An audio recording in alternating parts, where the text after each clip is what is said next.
Hey guys, Tyler and Jacob here again for another fun little install video. We're going to show you how to take your JK from looking like this to looking like this. Follow along. Alright, so the first step in all these installs is to actually remove said factory pieces. So the JK is definitely a little different from the JL. It's got a lot more bolt hardware and these clips and all this kind of stuff.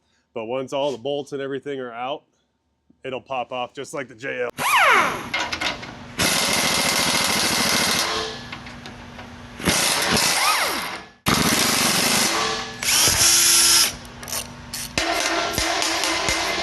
All right, so with the fender removed, you will actually see the differences here between the JL and the JK. So on the JK, you only have one of these ears that we have to get rid of, and you got a lot more random parts. What we're gonna do here is we'll get rid of these clips because they are a nuisance. Half of them break when you pull them off anyways, but we're not gonna reuse any of these. So, go from there. Okay. All right, so I just use a grinder for this part. What I'm gonna do is I'm gonna cut straight across the bottom, get the ear off, and then you can go straight in and trim it and make it look good. But the JL, there is 4 of these, 1 here and 2 here. Luckily the JK only has 1. So we're gonna cover some stuff up and cut these off, just like that. And then if you come in at this just straight in this little bubble, you can cut that off flat with the body. Don't want to go too far, but I'll grab a pair of pliers. I just don't want to get into that support there. I'm gonna grab the dinkiest pair of pliers. Well, I've got to stick with them now. Grab a pair of pliers your size. Just do that. All right, with that removed, I'll go in with a little die grinder and clean up the edges and everything. Perfect time to do a little touch-up paint. Not gonna need much on these, but touch that up because once you get the fender on, you're not gonna want to do that again. All right, so once you get rid of the bracket right here that sits out, you will have 2 of these brackets. One is for the driver's side, one is for the passenger side. If you look at the part number right here, PA, passenger side. So how this goes in here is you'll see it's got 3 press-in PEMs. You'll line it up with these 3 holes in the factory sheet metal like that.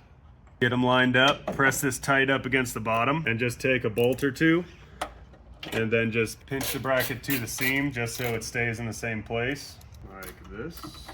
Then what you're going to do is you're going to take a Sharpie, and on the bottom side of this bracket there are 3 holes that we're going to have to drill and put 1/4 inch rivnuts into. So once you have those marked, you can just take this back off. Perfect time to paint it. You don't want a bare metal bracket sitting up in here because it will rust. So get your mark on it, pull it back out, and then you can see where we're going to need to drill our 3 holes. We do not use these factory pieces. We will include a couple of these squeeze nuts. You will need a 23/64 drill bit or a 3/8. 3/8 is very close, but you'll drill these holes to 3/8 and you'll insert these squeeze nuts and squeeze them into the sub support there, and then ready to go. Once those are in, you can put this bracket back up. Loosely put the bolts in the bottom because you will use these 3 for bolting the fender on as well. All right, so next step here is going to be to mock this up on your Jeep. There's going to be a couple holes we're going to have to drill, so we'll get it up there with a couple good bolts, tighten it down, mark them, and then we'll go ahead and drill them. Okay, so with a couple of bolts in key locations, we will tighten these down. Another fun fact about these fenders, because there's so much room to get to, they're going to be all nut and bolt. So there's no squeeze nuts on the front fenders. Back fenders there will be.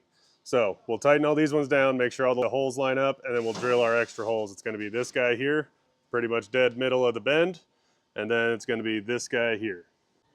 All right, so now we've got fender mocked up there, all our bolts in and tight. That way it sits where we need it to sit. We can go ahead and mark our couple holes we're going to drill. One of them right here in the top corner, and then the other one up front here by the light.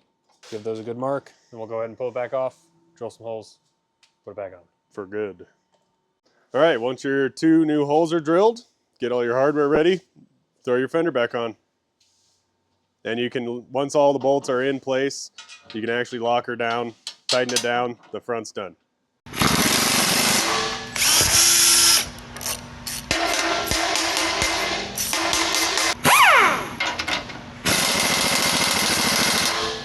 All right, so the last step of the front fender is the light.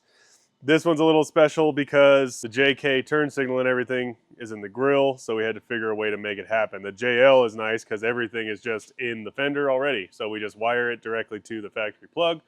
It goes there.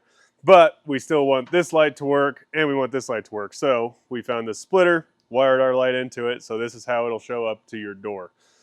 A couple things we want to talk about the light is there's 3 bolts. Well, there's 2 bolts and 1 set screw with this. And I have had some people call me and say that the very middle of the LED is dead. So this set screw goes right in the middle, right here. There's a press-in PEM in the aluminum here. And this is the culprit of that. If it is over-tightened, you will damage that LED strip on the inside. So when you're putting in the set screw, you want to be really careful not to put too much pressure on it, just to hold it so that you get your other 2 bolts in. So what you will need for the light as well is 1 tiny little Allen, a 5/64 for the set screw, and then another one for the 1032s, which is a 3/32, and 11/32 wrench. So what I do with these is I'll start this little set screw first in that hole. Just keep it there. It is important which way these lights go as well. You want the harness to go towards the Jeep because that's the way that it blinks. So I'll set this light in here, hold it flush with the outside, and then just tighten down my set screw to hold it in place. Need this. That's a pain. Definitely a little different. Holding that. I've never used the tool before. With the set screw, holding the light into place, then you'll take the 2 1032s that are left over from the kit and insert it here. Sometimes these are almost threaded because they are welded in the jig. So we will, and these are going to be the real clamp force that holds the light in place. So get your nut started and do the other one. Cool light. So with your 2 bolts in place, make sure your light is still flush. Did move a little bit, so we will recenter before tightening down like that. All right, with the light in place, tighten it down, good to go. Thus leaves the rest of the harness. So what we're gonna do here is this goes in between the factory light right here, the factory one in the grill. So we'll pop that safety clip. All right, so we'll come in here on the factory light, pop the safety clip, which is upside down on this one. The other side was much easier. So we'll just turn the whole light. Safety clip, come in. There we go. So what you're gonna see here is we have a matching connector, and we have the other end of this. This, the male end, will go into the factory female end right here. Plug in there, and then this will go back to your light. Routing them, I like to go up through here just to pull the harness through so it's not just a big ball. And there's quite a bit of room in the JK grills. Just pull that guy through here like so. And then you can plug in your 2 new connectors, safety clip, and then you can push your harness up in behind the grill, zip tie her up, and your lights are installed. I like to leave a little bit of length here so we can put the inner fender in and hold it there, but that's it. Fronts are done.